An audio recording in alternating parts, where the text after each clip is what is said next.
Bom, boa noite a todos. Muito bom estar aqui de novo. Muitas pessoas, conhecidos, olhares que nos dão força ao trabalho dessa noite. E agradecendo a casa, agradecendo o convite. Eu vou trazer para nós hoje, para reflexão, seguindo aquela questão, o capítulo a capítulo do Evangelho, nós chegamos ao capítulo 17. E o capítulo 17 nos traz uma proposição, até que na música que o Fábio estava nos passando, todos seremos anjos, né? A música diz assim, um dia todos nós seremos anjos, vamos trabalhar, acreditar, e diz que nós seremos anjos no planeta onde só o amor há de reinar. E o Mestre nos diz que seremos perfeitos. E a palavra de hoje, que eu trago para vocês hoje, para reflexão, é o capítulo 17, que tem como título Sede Perfeitos. É uma propositura que nos traz bastante reflexão, nos traz um grande desafio. Não há como ser indiferente a esta propositura do Cristo. Sede perfeitos. Mas como assim perfeito? Só Deus. E é sobre isso que nós vamos refletir aqui. Nesse capítulo 17, nós temos caracteres da perfeição. O homem de bem, os bons espíritos, parábola do semeador. Veja, a parábola do semeador é basicamente outra palestra, outra conversa. Então, hoje nós não iremos tratar dela. Vamos falar sobre o dever, a virtude, os superiores, os inferiores, o homem no mundo, cuidar do corpo e do espírito. E quando a Kardec propõe esse capítulo, ele abre exatamente com a seguinte passagem. Amai os vossos inimigos, fazei o bem aos que vos odeiam, e orai pelos que vos perseguem e caluniam. Porque, se somente amardes os que vos amam, que recompensas terei disso? Não fazem assim também os publicanos? Se unicamente saudares os vossos irmãos, que fazeis mais do que os outros? Não fazem assim mesmo os pagãos? Sede, pois, vós outros perfeitos, como perfeito é o vosso Pai Celestial. Isso está em São Mateus 5, 44, 46 a 48. Então Kardec nos traz essa propositura com base nessa passagem, e a gente vai vendo que no Evangelho, quando ele sistematiza, e é o grande trabalho do Kardec, de ser codificador, de sistematizar, para a maneira que a gente entenda melhor a proposta moral que está no Evangelho. E ele vai nos trazendo um caminho, uma progressão, um progredir sempre. Nos capítulos anteriores ele falou sobre o caminho da salvação. Ele nos propõe um caminho único para a salvação, que é a caridade.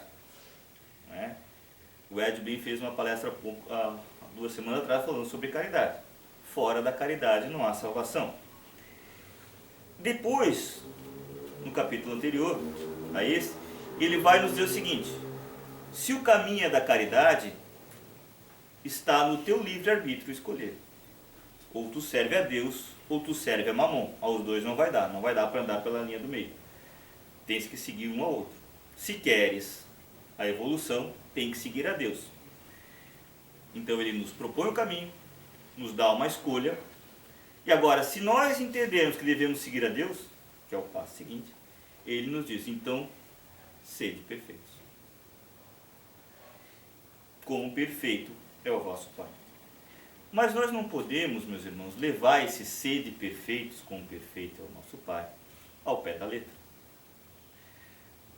Porque, veja bem, na pergunta 625, Kardec pergunta aos espíritos: qual o tipo mais perfeito que Deus tem oferecido ao homem para lhe servir de guia e modelo?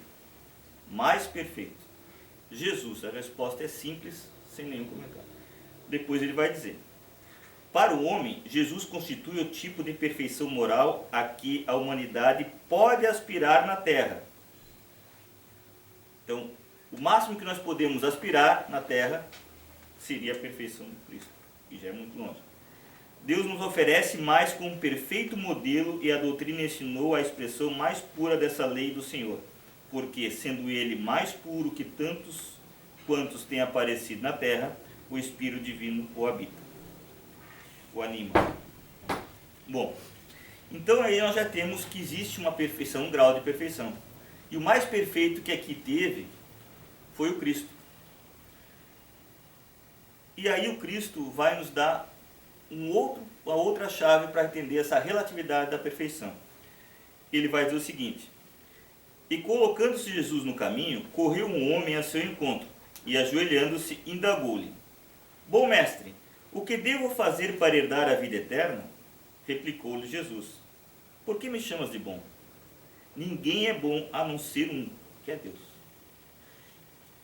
Então nem o Cristo se achava na condição, sendo o mais perfeito que aqui passou, de ser considerado bom.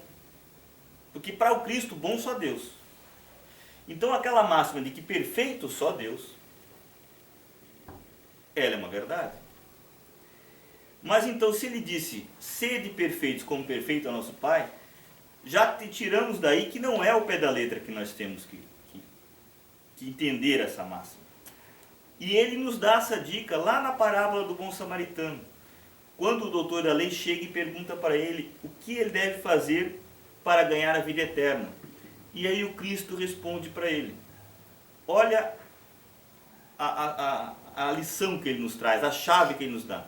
Ele pergunta para o mestre da lei, que conhecia a lei, porque a lei era transmitida naquela época de forma oral. Então eles conheciam muito decoradamente o que estava escrito.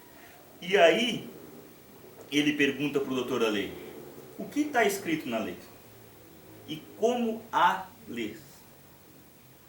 Não é só o que está escrito, é como tu interpreta o que está escrito.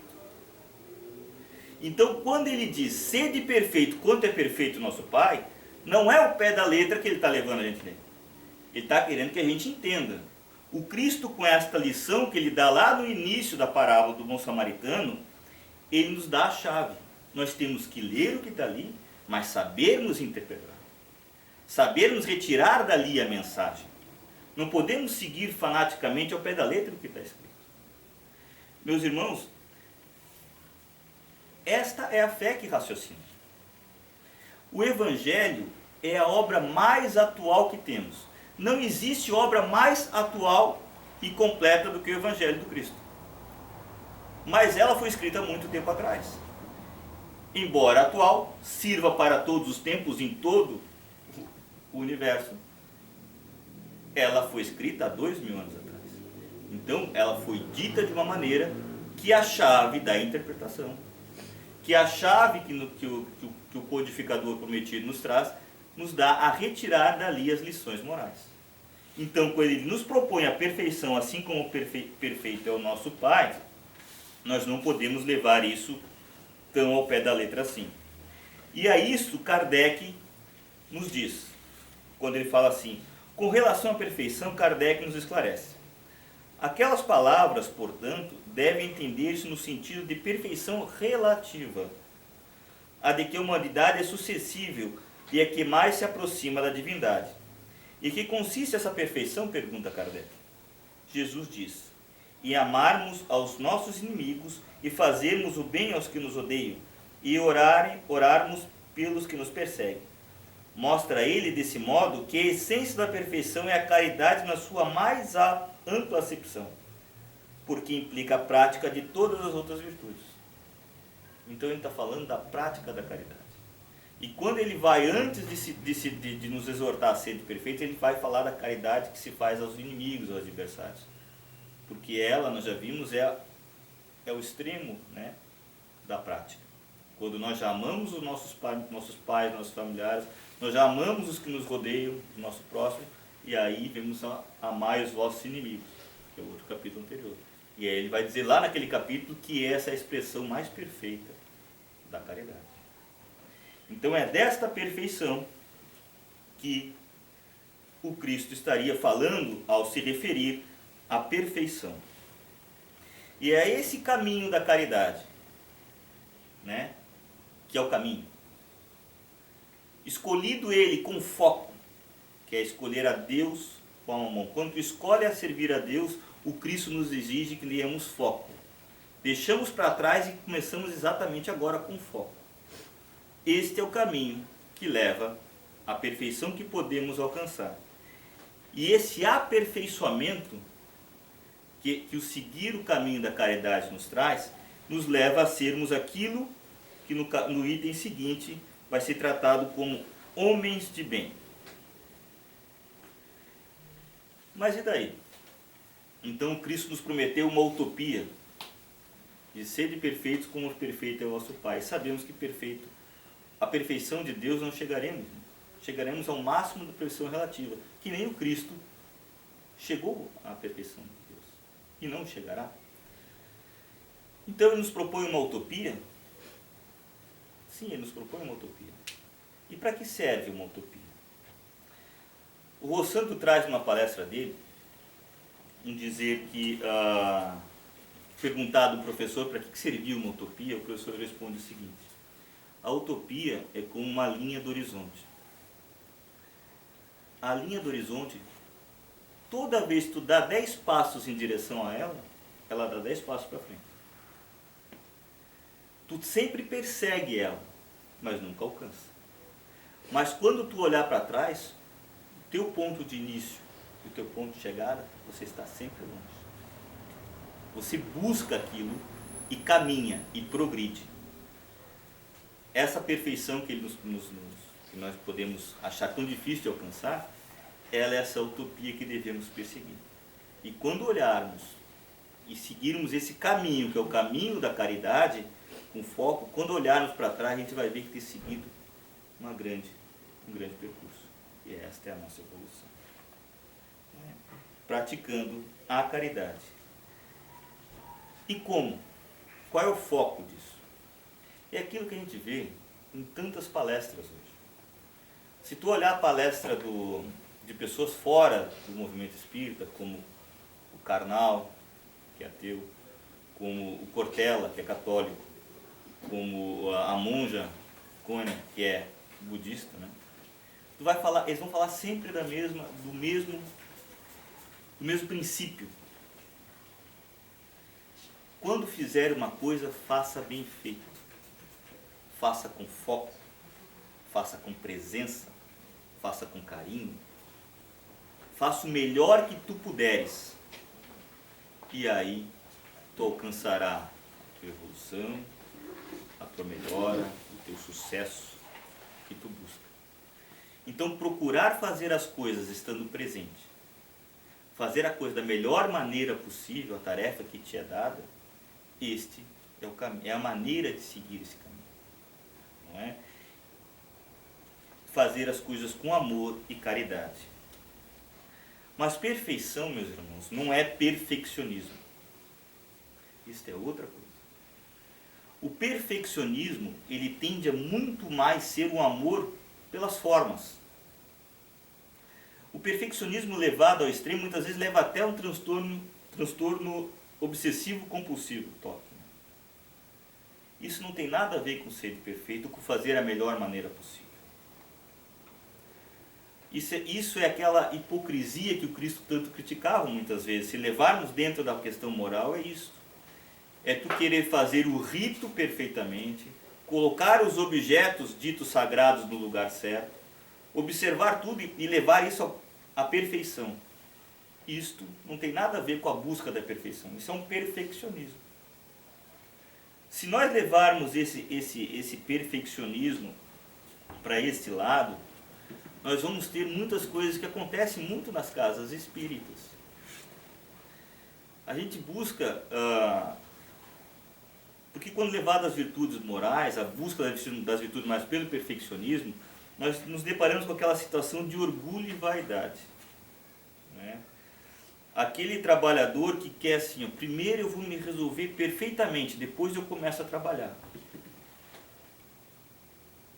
Esse é o perfeccionista. Não, eu não posso errar lá na frente. Eu não posso me portar mal, porque senão todo mundo está olhando. Ele não está preocupado com a busca do melhoramento dele. Ele está preocupado em se mostrar perfeito aos outros através de formas. Não é? Então não é disso que nós estamos falando. Não é? Não é primeiro procurar, não, eu vou primeiro estudar bastante para depois eu ir ali no estudo. Não, não, vem no estudo para estudar. Não tenha medo de perguntar. Todos estamos no mesmo barco. Para o início do trabalho, não, primeiro eu vou, né, me dedicar bem, estudar bastante, porque se eu for lá ninguém sabe, eu não sei as coisas e tal. Não é isso. Nós temos que buscar o trabalho para o aperfeiçoamento. Meus irmãos, se nós entendermos desta forma, ninguém trabalha. O perfeccionista que se esconde atrás disso, ele busca a verdade errada de que existe evolução sem trabalho. Tá certo quando Kardec diz, espírita, primeiro amai-vos, depois instruir. Amor é caridade em movimento. Amor em movimento é caridade. Então vamos primeiro trabalhar e vamos nos instruir também. E aí a gente começa a progredir. Mas achar que simplesmente vamos estar decorando livros, lendo livros, nos instruindo bastante sobre como funciona o cosmos, a vida após a morte e tal, para depois, quando eu souber bastante, eu começar a trabalhar, esta instrução não traz evolução. Como diria Tiago, me dirá alguém, tu tens a fé e eu tenho as obras. Mostra-me a tua fé sem tuas obras, e eu te mostrarei a minha fé pelas minhas obras. Fé sem obra é fé morta. É muito importante a instrução. É muito importante buscarmos a perfeição, que nos é possível, mas buscarmos através de um perfeccionismo de formas e sem trabalho não existe. Não existe evolução sem trabalho.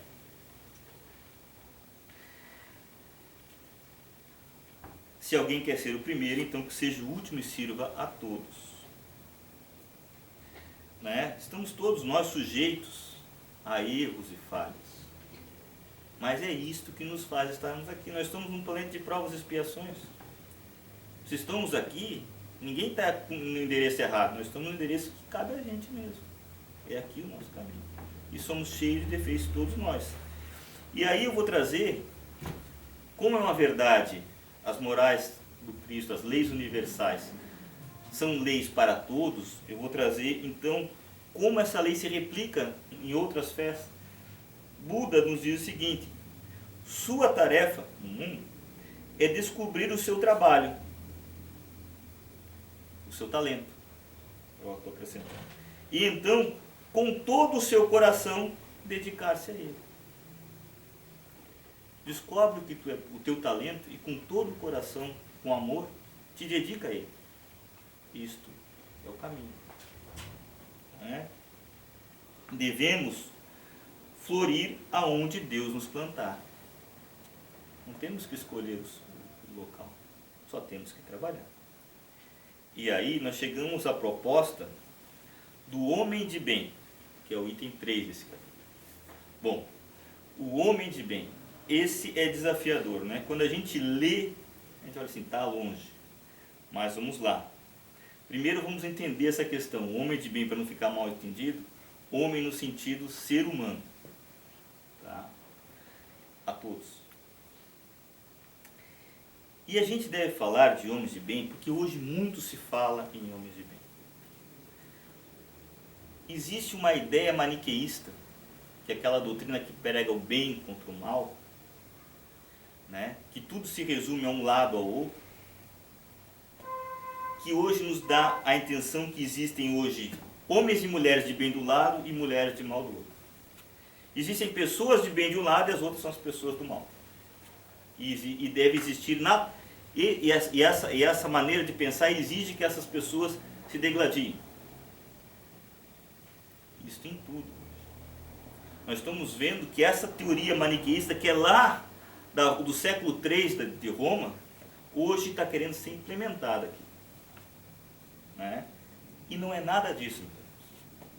Homens de bem, quem pensa em homens de bem de um lado e homens de mal, os outros são os homens do mal, não tem uma doutrina cristã que sustente essa ideia.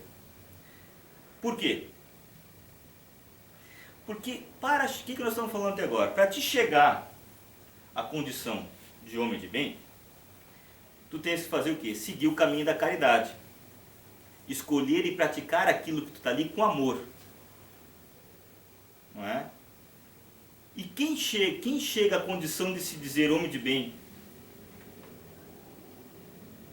trilhando seriamente o caminho da caridade, que é o único caminho, você acha que uma pessoa que trilha e traz consigo o germe da caridade, e vivendo a caridade, ele vai olhar para um outro irmão dele como inimigo, só porque pensa diferente dele? Tu vai olhar para ele, tu acha que essa pessoa que se diz homem de bem, que segue o caminho da caridade, vai olhar para o outro porque ele pensa diferente e vai dizer, você merece ir para o inferno? Você vai olhar para o outro e dizer, esse é um inimigo meu, deve ser combatido. O que tem essa ideia a ver com a caridade? O que tem essa ideia de dividir em pessoas boas e más o mundo e que elas briguem e que se discutam com a prática da caridade? Quem se alvora homem de bem com base nessas premissas pode ser homem de bem para outra doutrina, mas para a doutrina do Cristo que nós estudamos no Evangelho segundo o Espiritismo, esse título não cabe ainda. Não é? Porque, veja bem,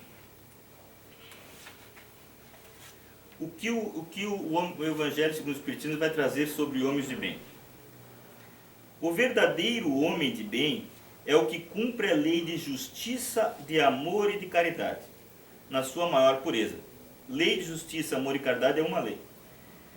Se interroga a consciência sobre os seus próprios atos, a si mesmo perguntará se violou essa lei, se praticou o mal, se fez tudo o bem que podia, se desprezou voluntariamente alguma ocasião de ser útil, se ninguém tem qualquer queixa dele, enfim, se fez a outro em tudo que desejaria lhe fizesse.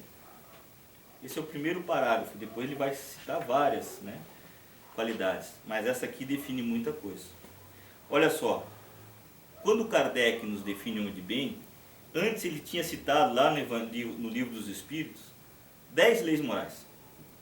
Mas ele dizia, para ser homem de bem tu segue uma só. Seguindo uma só, claro, tu pratica a caridade, as outras virtudes todas estão ali inseridas. Então, segue uma lei, e a lei é uma, não é lei de justiça, não é lei de amor e lei de caridade, é uma lei só, lei de justiça, amor e caridade. Justiça, vamos fazer uma correlação aqui, lei de justiça, ele está querendo dizer aqui, que quem é o homem de bem é aquele que segue o que trouxe as 3 revelações. A primeira revelação de Moisés nos trouxe a justiça divina. A segunda lei, qual é a lei? A segunda parte da lei, qual é? É de amor. A segunda revelação de Cristo nos trouxe a lei de amor. E a terceira, lei de caridade. Quem nos diz qual é o lema do Espiritismo? Fora da caridade não há salvação. Por isso, quem segue essa lei, sim é um homem de bem. Porque segue o que trouxe as 3 revelações para nós ocidentais. A lei de Moisés, a lei do Cristo, que é a lei de amor, e a lei que nos trouxe o Espiritismo, que é a lei da caridade. Então ele nos dá esse caminho, ele nos exige a explicação de uma só. Diz mais, possuído do sentimento de caridade e de amor ao próximo, faz o bem pelo bem. Sem esperar paga alguma, retribui o mal com o bem, toma a defesa do fraco contra o forte, e sacrifica sempre os seus interesses à justiça. Essa caridade, a gente já teve bastante outras explanações aqui, do Ed, foi muito boa. Mas vamos falar sobre aqui, outra característica. O homem de bem, que está bem no nosso dia a dia hoje, é bom, humano e benevolente para com todos. Vejamos agora. Sem distinção de raças nem de crenças, porque em todos os homens vê irmãos seus. Ele divide entre bons e maus, os que pensam a favor de mim, os que pensam contra mim? Ou ele diz que o verdadeiro homem de bem é benevolente para com todos, sem distinção de raça nem de crenças. O que é isso, meus irmãos, nos dias de hoje? É a característica que nos faz conviver com as diferenças, com a diversidade. A diversidade é que torna belo. Quando nós fizemos uma comida, não é a diferença dos temperos que torna mais saboroso? Se nós usássemos só o mesmo tempero, é tudo igual. Se Deus quisesse que todos fossem iguais, Ele faria um tipo só de passarinho.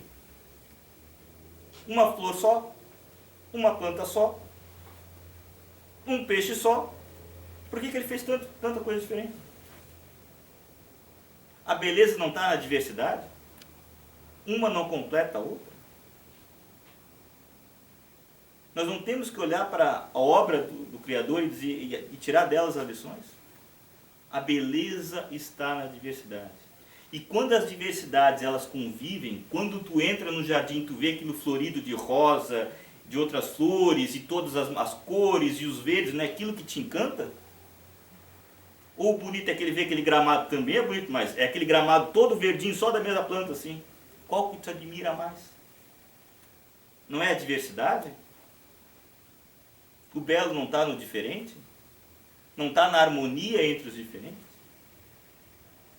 Quando o escultor quer formar uma linda estátua de pedra, ele pega outro pedaço de pedra para poder fazer? Ou ele pega um elemento diferente, o sisal lá? Quando ele quer esculpir a madeira, ele pega outra madeira para raspar lá? Pode pegar fogo, né? Naquela fricção, mas não é isso. Ele pega o aixó, pega um outro elemento para trabalhar aqui. Quando nós queremos aprender sobre paciência, nós temos que pegar outra pessoa paciente ou alguém que teste a nossa paciência? Alguém que teste. Oh, meu Deus. É? Quando nós queremos aprender sobre as coisas, nós temos que conviver com aquilo que nos ensina. É o diferente que vai nos ensinar. Não é a pedra que vai transformar a pedra numa escultura. É isso. O homem de bem reconhece nisso uma virtude. E ele convive, sem distinção de raças nem de crenças. Respeita os outros, nos outros todas as convicções sinceras, e não lança anátema aos que com ele não pensam. Respeita todos que pensam diferente dele. Hoje está difícil a gente ver isso, né? É indulgente com a fraqueza dos outros, pois sabe que também necessita de indulgência. Ouve a sentença do Cristo: atire-lhe a primeira pedra aquele que nunca pecou, que se acha sem pecado. Todos estamos no mesmo barco. Temos todas as mesmas dificuldades, os mesmos vícios, em grau diferente. Uma hora a gente é mais tá, um vício um pouco maior, outro, mas a gente está sempre ali lutando contra eles. Não é? Ele respeita aquilo que ele é, que ele tem, usa de maneira adequada. Se é chefe, trata bem o seu subordinado. Se é subordinado, respeita o seu chefe, faz da melhor maneira possível. Bom, temos várias ali virtudes, mas nós temos um tempo para seguir, eu não posso me estender muito, já. Não sei se eu vou conseguir terminar. Aqui, então a gente tem vários exemplos disso, né? Essas pessoas, Chico Xavier, Francisco de Assis, Irmã Dulce, Gandhi, por aí vai. Muita gente boa que nos ensina isso, a convivência, não é? O imperador Marco Aurélio também, histórico, imperador filósofo, Sócrates, Paulo, tantos outros. E a felicidade, então, e aí, começa a falar sobre a felicidade, lá no Livro dos Espíritos, Santo Agostinho nos faz aquele, mas como eu devo fazer isso? Ele nos dá um exercíciozinho ali para a gente fazer todo dia, antes de dormir, né? Fazer aquele exame de consciência, né? De conhecer a si mesmo, de ver se a gente não deixou fazer nada de errado, se a gente não fez nada de errado ou deixou de fazer uma coisa boa, né? todas aquelas perguntas. Aquele ali, ele, olha só, no Evangelho segundo o Espiritismo nos diz o caminho, como fazer, quais são os exemplos. E ainda lá no livro do Espírito nos dá um exercício assim, ó, vocês fazem esse exercício diariamente. Que é assim que eu consegui, de Santo Agostinho Caminhos. Está tudo explicado. É o nosso manual. Mas nós temos que fazer o quê? Com concentração. Nós temos que fazer com vontade de acertar. Não é? Para daí nós chegarmos a sermos aquilo que o item 4 vai falar. Dos bons espíritas. E aí vai falar de nós. Espíritas, aqueles que acreditam nas verdades que a terceira revelação veio nos mostrar. A reencarnação, a comunicabilidade com os espíritos, a imortalidade da alma, a lei de evolução, nada de novo.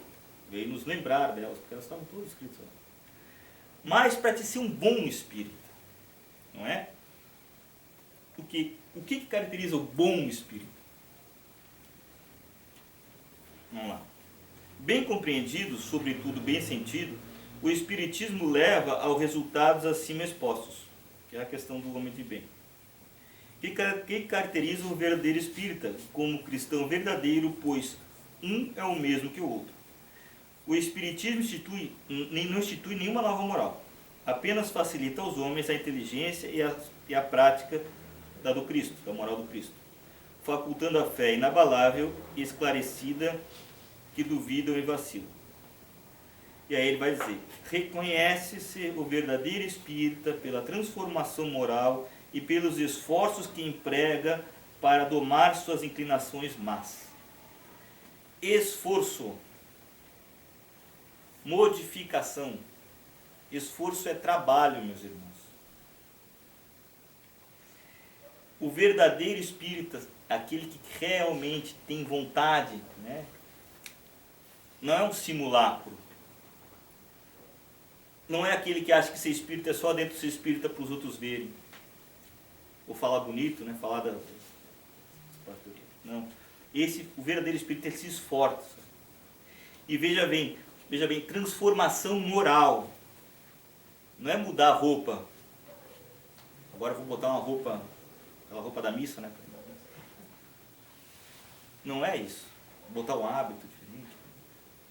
Não é a transformação da maneira de se portar, daí quando entra no centro espírita, daí fica bem calminho. Não é essa transformação que faz do espírita um bom espírita. Os bons espíritas se reconhecem pelo quê? Todo mundo decora isso, O verdadeiro espírita se reconhece pela sua transformação moral e pelos esforços que emprega em domar as suas más inclinações. Esforço. É isso que devemos ter. Não é? Ele vai falar também sobre o homem no mundo, dizendo que no mundo nós não temos que nos isolar do mundo, nós temos que viver no mundo. Viver no mundo não é ser do mundo, mas nós temos que viver, trabalhar, aproveitar aquilo que o nosso trabalho nos dá, de maneira adequada. Estarmos não é só, agora vamos isolar em oração, não, é trabalhar mesmo. É viver nessas diferenças, nas agruras do nosso dia a dia. Nós estamos aqui porque aqui é o local que nós devemos estar, não é? Viver em comunhão com os outros. Esse deve ser o homem no mundo. Já fé sem obras não nos traz nada. E aí, nós vamos falar o seguinte, sobre esforço. Esforço não é inércia. Já disse isso. As vicissitudes são necessárias, presentes, e nós temos que aprender a conviver com elas. Felicidade não é, segundo o Haroldo nos diz, e está bem dito, felicidade não é ausência de vicissitude. Felicidade é gratidão que a gente tem. É valorizar o que se tem. É estar feliz com o que se tem. Porque vicissitudes fazem parte. Aí eu vou dizer de novo o que o Sandro nos diz. Quem não se incomoda, se acomoda. Meus irmãos, a gente tem que saber conviver nessa balança. Como disse o outro citado aqui pelo Haroldo, a felicidade compensa de um lado o que ela retira do outro. Nós temos que aprender a conviver, que uma hora a gente vai ter saúde e não vai ter dinheiro. Na outra hora a gente vai ter dinheiro, mas não vai ter saúde. Aí quando está tudo certo com a saúde e com o dinheiro, dá um problema em casa. Sempre vai ter. Só que a gente vai virar a se lamentar pelas vicissitudes, ou aproveitá-las para evoluir e ficar contente com o que a gente tem de bom, enquanto está bom. É planeta de prova e expiação, não é planeta de mundo perfeito, nada disso. Não é? Então nós temos que aprender a conviver com isso. Se o Cristo nos disse que nós temos a perfeição, que nós sigamos ela. Assim como segue a linha do horizonte mesmo. Está longe, mas vamos seguir. Quando a gente olhar para trás, a gente vai ter feito tanto, que vai ter andado bastante. Achar que não vai ter vicissitudes é não ter lido ou não lembrado o que o Cristo nos disse. Ele diz assim, ó, meu pai trabalha até agora, Deus. E eu trabalho também, Jesus. Aí eu vou dizer, eu não vou trabalhar. A regra é essa, a regra é trabalho. E trabalho para vencer as vicissitudes. Ninguém vai trabalhar só por... Né? Tem que trabalhar por alguma coisa. Esse é o mundo que temos. E a confiança, e agradecer a confiança que o Cristo nos colocou. Né? Se ele diz assim, sede perfeitos como nosso Pai, nos dando esse objetivo, ele sabe que nós podemos vencer as vicissitudes que nós temos no nosso dia a dia. Não é? Temos que buscar bendizer o trabalho que santifica, termos fé e disciplina. Nós temos que aprender aquela máxima, né, do Chico, lembrar dela sempre. Quando ele falou sobre mediunidade, mas serve para tudo. Ele disse que nós temos que ter disciplina, disciplina e disciplina. É isso. Esse é o Chico. Creio que ele tem um grau de evolução bem maior que muitos de nós que estamos aqui. E o que ele se regrou a vida dele? Disciplina, disciplina, disciplina. Trabalho. Aí nós nos iludimos que nós queremos buscar alguma coisa que não tenha trabalho, que nós não passemos trabalho, e que daqui a gente está trabalhando para descansar depois. Não vai acontecer. Não dentro daquilo que nós acreditamos aqui. Não é? Para encerrar, então, eu vou trazer aquela lição que é que a gente fica meio olhando o homem de bem lá, ele nos busca, o exemplo do Cristo, e toda essa busca de trabalho, de nos melhorarmos, de aprendermos a conviver com as nossas dificuldades, os nossos erros, o trabalho constante, as vicissitudes que fazem parte, a gente fica meio assim, mas então como é que eu vou melhorar se sou cheio de erros? Não é? Tem até às vezes vergonha dos meus problemas aqui, da minha falta de virtude, né? Meus vícios. E aí aquela que é bem conhecida de todos, do Bezerra, falando sobre a diferença. Não é? Dizia que ele estava numa reunião, os médicos trabalhadores do centro espírita, estava lá em projeção. E aí chegou uma hora, ele estava distribuindo as informações, as orientações de como proceder, e esse trabalhador falou: estou cansado de ser hipócrita, falo de mim mesmo. Posso acaso me dizer que sou espírita cristão? Vejo-me fustigado pelo egoísmo, a intolerância, a avareza e o ciúme. Cometo desatenções e disparates. Reconheço-me frequentemente caído em maledicência e cobiça. Ainda não venci a desconfiança, nem a propensão para ressentir-me. Quando menos espero, chafurdo-me nos erros da vaidade e do orgulho. Involuntariamente articulo ofensas contra o próximo. A ambição mora comigo, e por isso agrido os meus semelhantes com toda a força da minha brutalidade. A crítica, o despeito, a maldade e a imperfeição me seguem constantemente. Isto, ele está nesse planeta de provas e expiações. Todos nós nos identificamos. Posso me declarar então espírita com tantos defeitos? Espírita cristão com tantos defeitos assim? E aí o Bezerra de Menezes, esse espírita de escola, que hoje está aqui no nosso órgão por opção dele, diz a esse trabalhador o seguinte: eu também, meu amigo, ainda estou em meio de todas essas mazelas e sou um espírita cristão. Eu também tenho todos esses problemas que tu tem, todos esses vícios. Aí o espírito pergunta para ele assim: como assim? Revidou o consolante ditado. Perfeitamente, concluiu Bezerra de Menezes, sem alterar-se.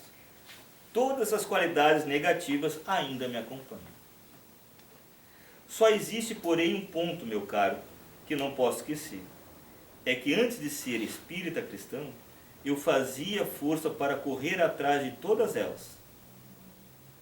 Sentia prazer em todas elas e se regozijava em todas elas. E agora, que sou espírita e cristão, faço a força para fugir de todas elas. E Bezerra de Menezes, sorrindo, conclui: como vê, meu amigo, há muita diferença. Esta é a diferença. Nós temos que conviver, sim, com todos esses nossos vícios, com Cristo nos propondo a ser perfeitos como perfeito é nosso Pai. E quando a gente diz que é uma perfeição relativa, e aí vem com a caridade, dizendo que nós temos que prosseguir a caridade e amar o inimigo, e a gente vai ficando vendo como é difícil. Mas essas dificuldades, meus irmãos, todos nós temos. Esses vícios, todos nós convivemos com. Até Bezerra de Menezes. Só que existe uma diferença. De nós nos aprazarmos com elas. Nós queremos buscar elas, nos satisfazer nelas. Ou nós queremos nos afastar delas. Trabalhando no caminho da caridade. Buscando um dia sermos o homem de bem, que a doutrina nos demonstra.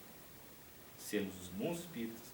E caminhar, nos aperfeiçoando cada vez mais nesse caminho eterno que temos, até um dia chegarmos próximo da perfeição que pudermos. Muito obrigado, boa noite a todos. Passei do meu horário, agradeço o carinho de todos. Obrigado.